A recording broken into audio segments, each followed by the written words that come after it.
छोटे से गांव में कमला नाम की एक औरत रहती थी जो समोसे बेचा करती थी। गांव वाले उसके समोसे बहुत ही शौक से खाते थे। उसके 2 बच्चे थे, कोमल और राजू। कमला के पति का 2 साल पहले एक एक्सीडेंट में मौत हो गई थी। तब से कमला समोसा बेचकर अपना और अपने बच्चों का गुजारा करती थी। कोमल और राजू स्कूल चले जाते थे तब वो समोसे बनाती और शाम में उसे बेचकर बच्चों के लिए खाना ले आती थी। एक दिन हमेशा की तरह जब कोमल और राजू स्कूल चले जाते हैं तो कमला समोसे बना रही थी कि अचानक से उसके कपड़े में आग लग जाती है और कमला जलने लगती है। आप बचाओ बचाओ बचाओ, कोई मुझे बचाओ। लेकिन कोई भी उसकी आवाज़ सुन नहीं पाता और कमला जल जाती है। माँ जल्दी से गर्मा गर्म समोसे दे दो।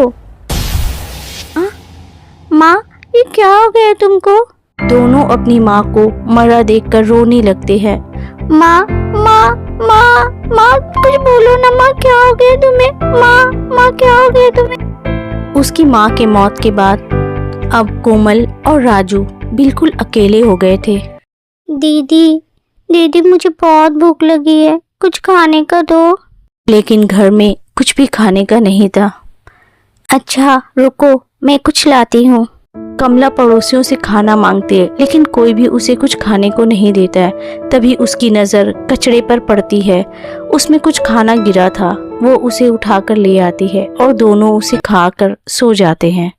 रात में जब दोनों सो रहे थे तो कमला, जो मरने के बाद चुड़ैल बन गई थी, आती है। अपने बच्चों की ऐसी हालत देखकर बहुत रोती है और अपनी शक्ति से बहुत सारा समोसा बना देती है।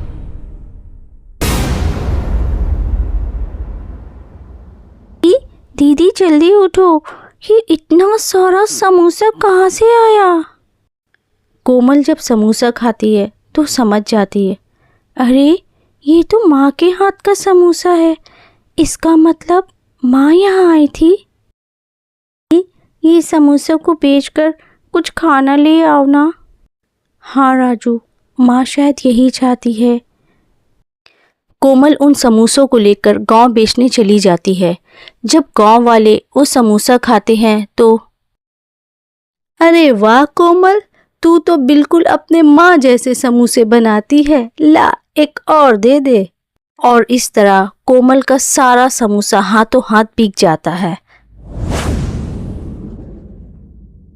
इस तरह कमला रोज रात आती और समोसे बनाकर चली जाती और कोमल उसे सुबह गांव में बेचती। एक दिन जब कोमल गांव में समोसा बेचने निकलती है तो उसकी मुलाकात एक सेठ जी से होती है। बाबूजी, एक समोसा ले लो ना। अच्छा दे दो, भूख भी लग रही है। जब सेठ जी समोसा खाते हैं तो हैरत हो जाते हैं। इतना स्वादिष्ट समोसा मैंने कभी नहीं खाया। बेटा, ये सारा समोसा मुझे दे दो, मैं अपने घर ले जाऊंगा। कोमल खुशी खुशी सारा समोसा सेठ को दे देती है। अरे ये समोसा तो बहुत ही स्वादिष्ट है, अगर हम लोग अपनी दुकान पर ये समोसा बेचे तो। हाँ, तुम ठीक कह रही हो, मैं कल ही जाकर उस लड़की से बात करता हूँ। सुबह होते ही सेठ जी और उसकी बीवी कोमल को ढूंढने गांव पहुंच जाते हैं। अरे भाई, एक छोटी सी लड़की जो समोसा बेचती है कहाँ मिलेगी? कौन? कोमल? वो वहाँ, वो तो उसका घर है। अरे बाबूजी, आप और समोसा चाहिए? नहीं बेटा, तुम्हारे माँ और बाबा से मिलने आए थे। कहाँ हैं वो लोग? मेरे माँ बाबा तो इस दुनिया में नहीं हैं। मैं अपने छोटे भाई राजू के साथ रहती हूँ। ये सुनकर सेठ और उसकी बीवी की आंख में आंसू आ जाते हैं। उन दोनों की शादी के कई साल गुजर चुके थे लेकिन उन दोनों की कोई संतान नहीं थी। उसकी बीवी कहती है, ऐसा नहीं कहते बेटा, आज से हम दोनों तुम्हारे माँ बाबा है, हमारी कोई संतान नहीं है। क्या तुम दोनों हमारे साथ चलोगे? क्या सच में आप दोनों हमारे माँ बाबा बनेंगे? हाँ बेटा, ऊपर वाले का दिया हमारे पास सब कुछ है, बस संतान नहीं है। चलो हमारे साथ, मैं वादा करती हूँ तुम दोनों को कभी कोई कमी नहीं होगी। ये सुनकर कमला उनके सामने आ जाती है। वो दोनों चुड़ैल को देखकर बहुत डर जाती है। मैं इन दोनों की माँ हूँ कमला।